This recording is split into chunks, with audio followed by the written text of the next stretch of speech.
Election రోజునే 10:30కే declare అయిపోయింది, మీరు అవకాశం వచ్చిన చేతికి 10:40, 10:50 మధ్యలో మా ఇంటికి వచ్చి మా ఇంటి పైన దాడి చేసి, మా ఇంటి పైన మహిళ, మా వైఫ్ని, మా అమ్మని, మా అక్కని, మా దగ్గర వీడియోలు ఉన్నాయి, నేను ఇప్పటివరకు బయటికి రిలీజ్ చేయాల, సీసీ ఫుటేజ్లు ఉన్నాయి నా దగ్గర, మా వైఫ్ని కాలుతో తన్ని, అంటే మీకు దళితుల పైన ఉన్న ప్రేమ గురించి చెప్తున్నారు కదా, మీరు అంత జరిగితే అవసరమే వచ్చింది. మా అమ్మ ఏం చేసింది, మా వైఫ్ ఏం చేసింది, మా చెల్లెళ్ళు ఏం చేశారు, వాళ్ళందరి పైన జుట్లు పట్టుకొని కాలుతో ఎగిరెగిరి, నా కొడుకు దొరికితే కర్ర తీసుకొని కర్రతో కొట్టి గెలిచారు. ప్రజలకు పేరు చేయమని కదా, దళితులను హింసించమని కాదు కదా. మీలో ఒకడు ఎదిగితే, అంటే మీకున్న భావం, మా దగ్గర నిన్నటిదాకా వ్యవసాయం చేశారు, పొలం పనులు చేశారు, ఇలాంటి వాడు ఒకసారిగా కారు వేసుకొని తిరగడం, ఒకసారిగా ఎంపీ అవ్వడం భరించలేని తనంతో రకరకాల తప్పుడు ప్రచారాలు, రకరకాల ఉన్మాదమైన ఆలోచనలతో ఎన్ని రకాలుగా కేసులు పెట్టి దాదాపుగా 5 నెలల లోపల పెట్టారు. ఏం మారింది? మీ పార్టీలో ఉన్న నాయకులు కూడా, మీ పార్టీకి సంబంధించిన కార్యకర్తలు కూడా చేదరించుకునే పరిస్థితికి వచ్చిన తర్వాత మాత్రమే నేను బయటకు వచ్చాను. అంటే మీరు ఏ స్థాయికి పడిపోయారనేది గమనించుకోవాలి ఒకసారి.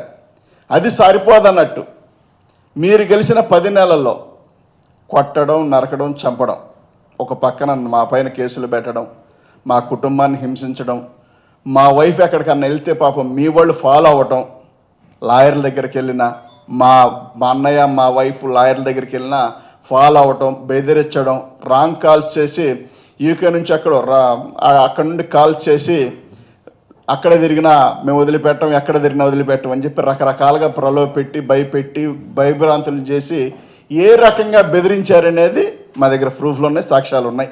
అవకాశం వచ్చినప్పుడు, అవసరం వచ్చినప్పుడు ఖచ్చితంగా బయట పెడతాం. 5 నెలలు బాధ పెట్టి వచ్చిన దరువు మొదలేసి ఎస్సీల పైన, బీసీల పైన, మైనార్టీల పైన దాడి చేయటం తప్ప ఈ రాష్ట్రానికి మీరేం చేశారు ఒకసారి చెప్పండి. అధికారం చేతిలో ఉంటే, అధికారం చేతికి వస్తే రౌడీజం చేయడం పెద్ద గొప్పే ఉంది, పెద్ద గొప్పే ఉంది. మీ ప్రజలు ఇచ్చింది అందుకు కాదు కదా.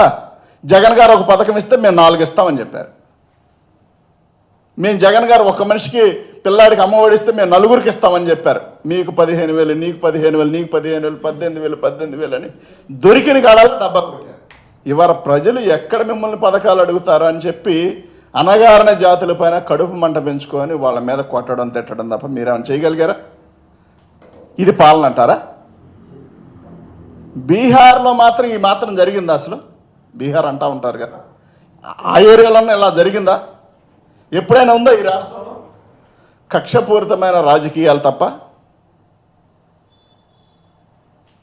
ఇలాంటి దుర్మార్గమైన ఆలోచనతో కొనసాగిస్తూ మళ్ళీ దళితులపైన ప్రేమ పుట్టుకొచ్చి అంబేద్కర్ గారు అందరివాడైతే అంబేద్కర్ గారి విగ్రహం ఆ పక్కనే ఉంటే మీ ఇంటికి ఈశాన్య మూలగానే విగ్రహం కనిపిస్తూ ఉంటుంది. ఎప్పుడు ఇల్లే దారిలో ఒకరోజు వెళ్ళి సందర్శించడం కానీ, కనీసం చూడటానికి కానీ కన్నెత్తి ఇదే విగ్రహం అని అనిపించే పరిస్థితులు కానీ మీ దగ్గర ఉన్నాయి. మీరు కావచ్చు, మీ కుమారుడు కావచ్చు, ఎవరన్నా కావచ్చు. అసలు మన సంబంధం లేదు అన్నట్టుగా అది అక్కడ ఒక విగ్రహం ఉందనేది కనిపించినట్టుగా మీరు యాక్ట్ చేసుకుంటూ తిరుగుతూ ఉన్నారు. మీకు అంబేద్కర్ గారు నిన్న గుర్తుకొచ్చారు.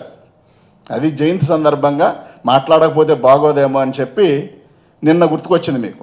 నిన్న మాత్రం ఎందుకు గుర్తుకొచ్చింది? ఆయన పుట్టినరోజు కాబట్టి మనం మాట్లాడకపోతే బాగోదు అని చెప్పి.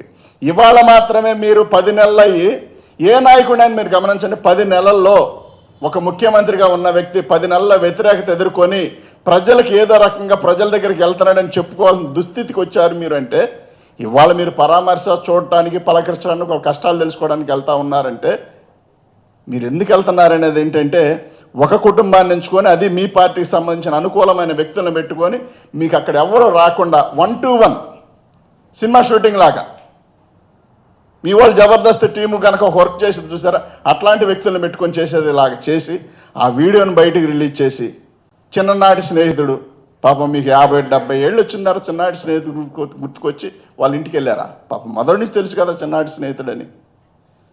ఈ హడావుడి కాదు ప్రజలు కోరుకుంటా ఉన్నది. మీ దగ్గర నుండి మీకు ముఖ్యమంత్రికి అవకాశం కల్పించారు, మరి మాకు ప్రజలు ఓటేశారని మీరు చెప్పుకుంటా ఉన్నారు కాబట్టి, అందుకే మాకు ఇన్ని సీట్లు వచ్చినాయని చెప్పుకుంటా ఉన్నారు కాబట్టి కూటమి రూపంలో.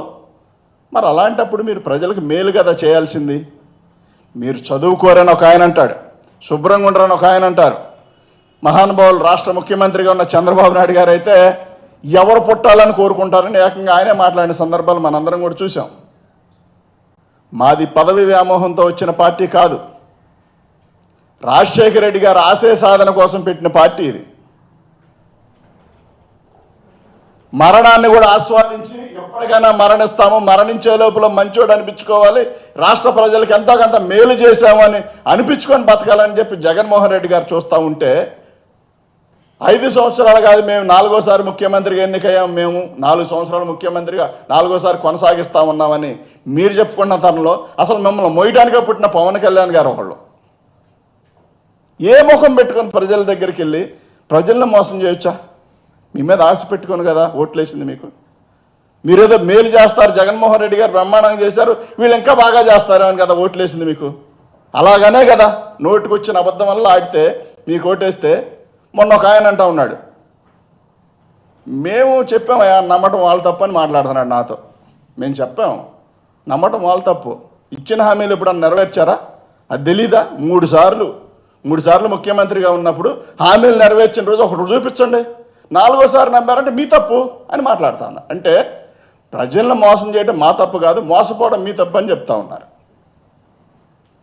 అంబేద్కర్ గారు అందరు వాడు ఇది ఒక పదం నేర్చుకున్నారు పాపం.